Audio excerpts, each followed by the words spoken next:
আল্লাহ বলছেন, ইয়া আইয়ুহাল্লাযীনা আমানু ইন্নামাল খামরু, হে বিশ্বাসীগণ, আমি মদকে হারাম করে দিলাম। এটা শয়তানের কাজ, আমি মদকে হারাম করে দিলাম।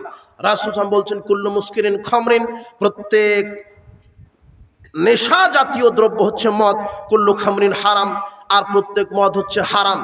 যে জিনিসের ভিতরে নেশা আছে সেটা হলো মদ, আর মদ হলো হারাম। মা আসকারা কাসিরুহু ফাকাল্লুহু হারাম।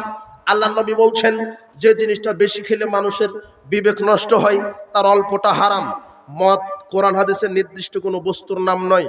গোটা কোরআন হাদিস আপনাকে যদি ছেড়ে দেওয়া হয়, কোথাও বিড়ি সিগারেট, জর্দা, গলিয়া বা ফেন্সিডিল, গাঁজা, হিরোইন, প্যাথিডিন এগুলির নাম পাবেন না। শুধু বলা আছে মদ হারাম। কিন্তু রাসূল সাল্লাল্লাহু আলাইহি ওয়াসাল্লাম ব্যাখ্যা করে বলেছেন, ওইটার নাম মদ যেটা খেলে মানুষের বিবেক লোপ পায়, যেটা খেলে মানুষ মাতলামি করে। এখন আপনি বলবেন, হুজুর আমি তো জর্দা খাই, কই আমি তো মাতলামি করি না, তার মানে জর্দা মদ নয়। অথচ রাসূল